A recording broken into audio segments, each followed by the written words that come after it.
Hey guys, my name is Escarla. Welcome back to my channel.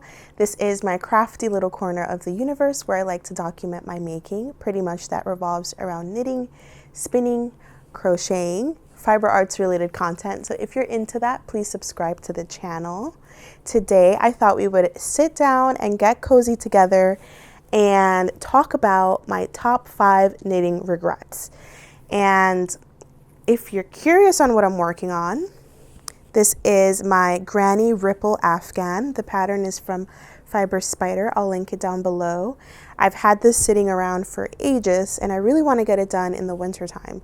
So I thought it would be nice to just sit down, maybe crochet a row or two. This is quite wide, so it kind of takes a while, but so grab yourself something warm. I have a little 9 p.m. cup of coffee here. So cheers to you, and let's talk about my top 5 knitting regrets. All right, so hopefully I can be eloquent enough and also crochet at the same time. We'll see how this goes, but I apologize if I look down a lot during this process. These are in no particular order, but my first knitting regret is letting fear stand in the way.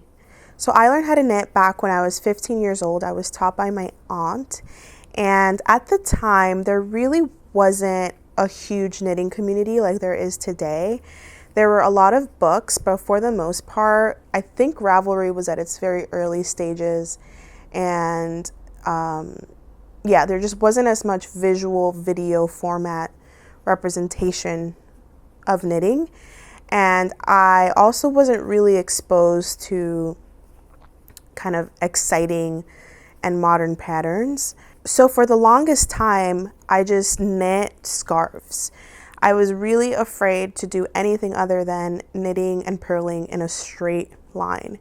I would do like some ribbing and some like garter stitch scarves, and that was pretty much it. And for years, that was all that I worked on, and then I just took a huge knitting hiatus. So that makes me kind of sad because even though I learned to knit at such an early age, I didn't really explore anything past knitting straight. I didn't really have anybody around me that knit. Like I said, my aunt did teach me, but she also just knew the basics. She just knew how to knit and purl. And fun fact, I actually learned to knit in a weird way. Like I would knit through the back loop. So it wasn't until I knit my first garment that I realized that I was knitting completely wrong because my stitches were kind of going at an angle because I was essentially twisting all of my stitches. So for the most part, I used to knit front and back, but once I started working in the round, I would really be able to tell that my stitches were weird. The day that I discovered I was knitting the wrong way, I was completely mind blown. So yeah, that's a little random fun fact. But back to what I was saying, I didn't really knit a garment until years and years later after I learned how to knit. And it was through one of those Wool in the Gang or We Are Knitters kits. And that was an experience on its own, which I won't really get into. But yeah, I just wish I started working on something a little more intricate back when I first learned. I really just believe that I couldn't do anything more complex than what I was already doing. Now I would consider myself quite a seasoned knitter, and looking back, I just wish I would have started earlier because it's not that hard. Like once you know how to knit and purl, increase, decrease, you can pretty much tackle anything. And sure, in the beginning, you'll make lots of mistakes, but you learn from them. The most important thing to learn as a stitcher is how to correct your mistake. And that's just something you learn with time and with more and more projects. So yeah, that's a big regret. I wish I would have just bit the bullet and knit a garment at the start. Who knows how many garments I would have now. It's actually a huge reason why I really love Stephen West's Mystery Knit-alongs, because you're able to learn all of these very intricate looking stitches and create something that otherwise would have seemed impossible with everybody else. So you have a lot of support, but also Stephen provides videos to all of his clues. So you have that visual representation of the stitches and what you're supposed to be doing, which is how I personally like to learn. I don't learn very well through books. Now that I know how to knit and I've done most techniques, I'm able to like read a pattern and understand it. But as a beginner knitter, you obviously don't have that skill set yet. So I highly recommend trying out a West Knits Mystery Knit Along. Even though it seems like impossible for you to do, I promise that if you just watch the videos, you have like the forum where you can get support from people, it'll just give you so much confidence as a knitter. My second regret is not investing in the right supplies. 1 second, please hold. 1, 2, 3, 4. Is it a double crochet in the end? I think it's a chain too. All right, let's turn my work. Okay. So like I mentioned, I started knitting quite early. So at the time I would go to Michael's and just buy myself like one of those boy straight needles, the aluminum ones, because they were super affordable. And I was basically a broke high schooler. Like I didn't have the money to invest in anything fancy. And since I wasn't really exposed to the knitting community, I didn't know anything about things like interchangeable hooks and all of that. So I ended up buying a lot of straight needles over those years where I was essentially just knitting scarves.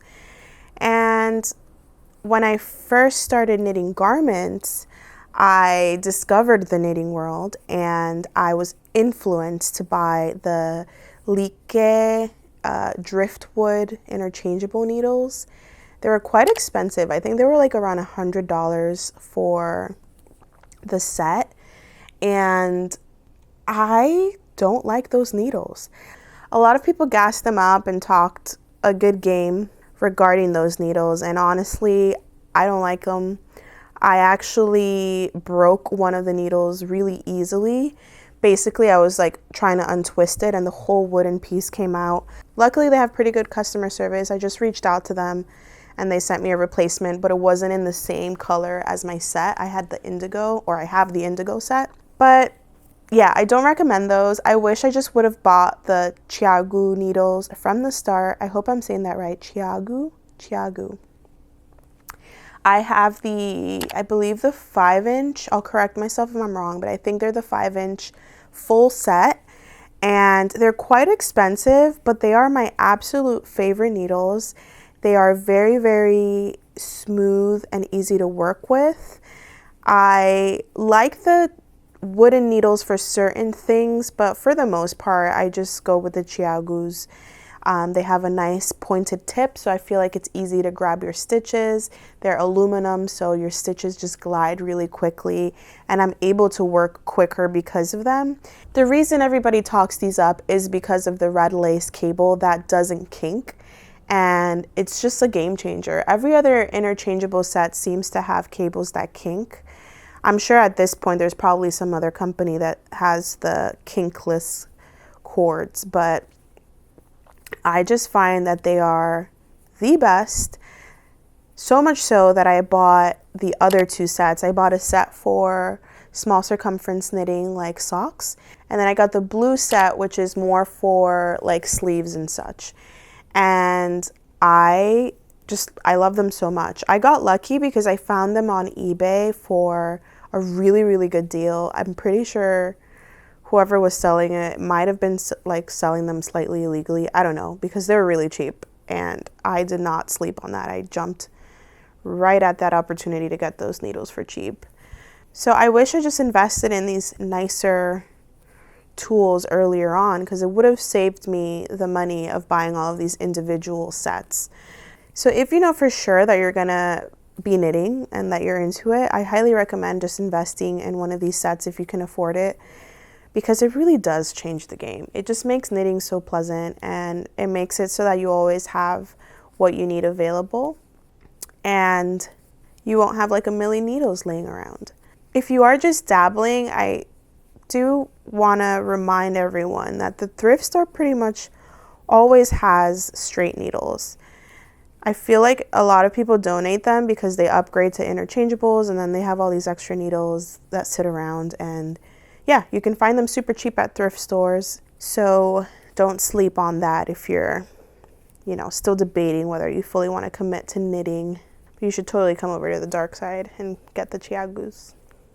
So my third knitting regret is something that I still kind of do, and it's skipping the swatch. I feel like I very often like to skip the swatch for certain projects. So like if I'm knitting a shawl, I might not swatch for it, or if I'm knitting something that like it doesn't really matter per se, it doesn't have to be like a snug fit, I usually skip swatching. But I highly regret not swatching for things like garments. Back in the early garment making days, I would swatch and not block in the way that I would be blocking. So my finished garment would end up not fitting right because of it. So just take the time, knit a swatch, wash it the way that you're intending to wash the finished garment, and see what your gauge is. I know it's a very annoying thing to do when you're super excited to start a project, because essentially you have to like sit there and knit the swatch, wash it, wait for it to dry, and then get the measurements. And then if it's not right, you have to change your needles and start the process all over again. It's kind of annoying, but if you just take the time to do that, you will thank yourself in the future, because there's nothing worse than finishing an entire freaking garment and having it not fit you. It's happened to me multiple times for being stubborn, and it's just something I wish I would have embraced earlier. Embrace the process. Knitting is a slow craft regardless, so just take the extra day or two that it takes to swatch and get your gauge right. You probably already know this, but getting stitch gauge is much more important than getting row gauge. But be careful with what pattern you're working on, because some patterns tell you how many rows to knit. So if you go by that, then your gauge might be off if your row gauge is off. I much prefer patterns that tell you like knit for 4 inches or something like that, because then you're able to kind of improvise and not really worry as much about the row gauge.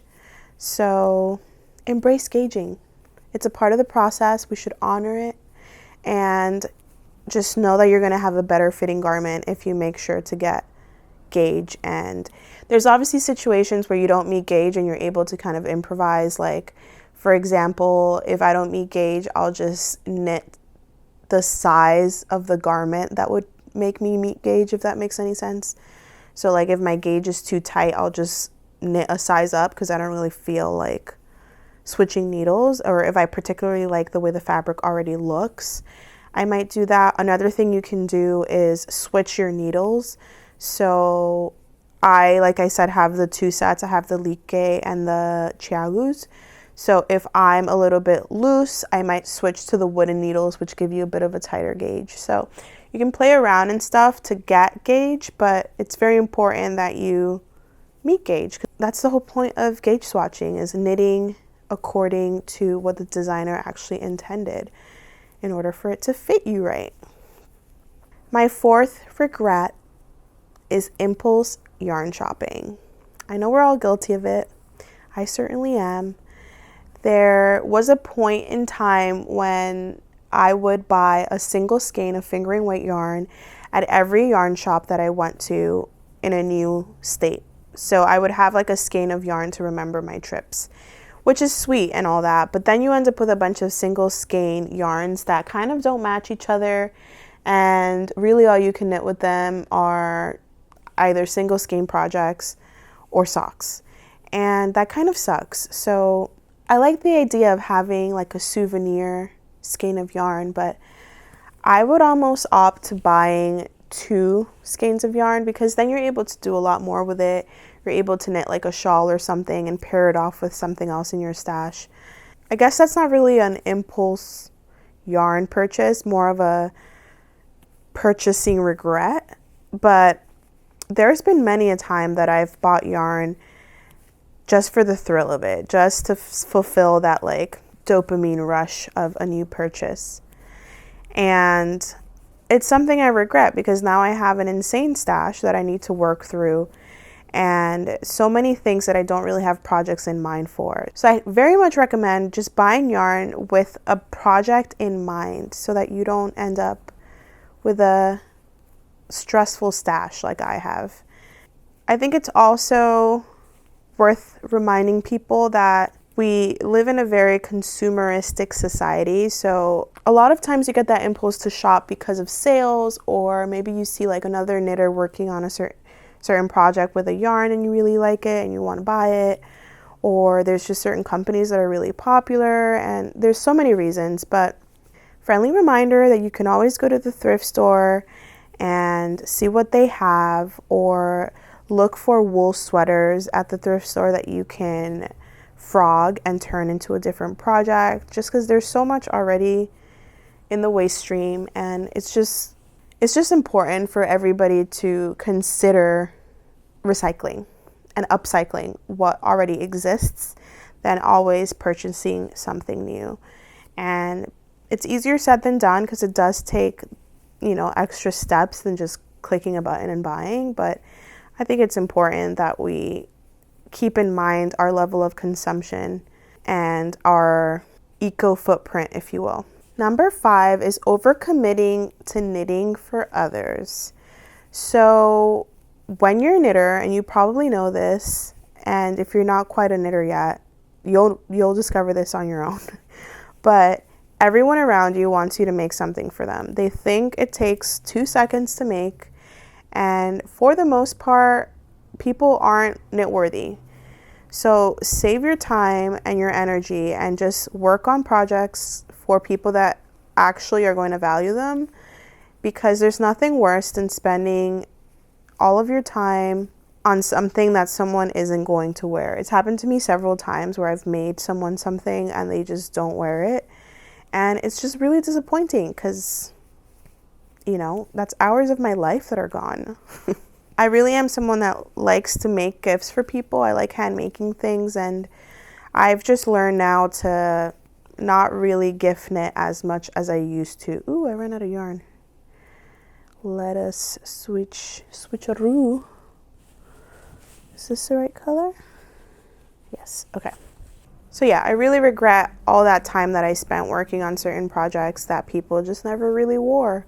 You might also have some people that are willing to pay you for your work, so make sure you actually price it decently enough to give yourself some sort of payoff, because really for the most part it's not worth selling hand knits unless you're like an extremely speedy knitter, or you're making something that's really small.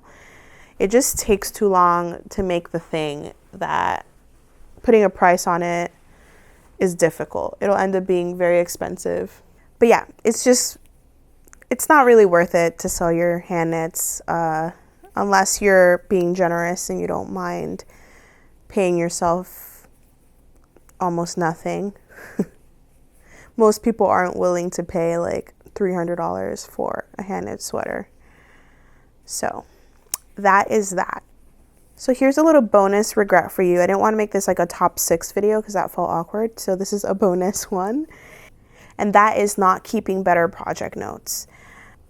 I wish that I would always just write down what needle size, what yarn and colorways I use, any modification notes, but sometimes I just want to make and I forget to do those things, and I regret it in the future because I have no reference to look back at.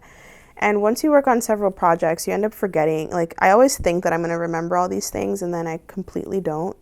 So that's actually one thing I'm working on getting better at this year, is just keeping track of what I'm doing, writing notes. And honestly, this YouTube thing really helps because I end up telling you guys what I'm doing while I'm doing it, and then I can just go back and watch the video, and that really helps. But that is one big knitting regret. I wish I was just consistent with my note taking on all of the projects, but let's be real, sometimes we forget, and it's just kind of annoying to go on Ravelry sometimes. So there you have it. Those are my top knitting regrets. I hope that if you're a newer knitter, you take these into consideration and maybe consider not making the same mistakes I did. So I'm curious, what are some of your knitting regrets? Let me know down below. I'm sure newer knitters would really appreciate reading on what you regret doing, because then they can avoid the same mistakes you made. Thank you so much for watching. As always, I appreciate you being here. There's quite a few new subscribers from the last video, so welcome to my channel.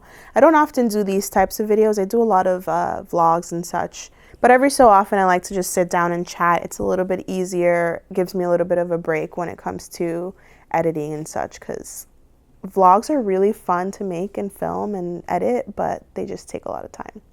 If you haven't done so already, please consider subscribing to the channel. Like the video if you liked it. Please share with any of your knitting friends that would enjoy my content.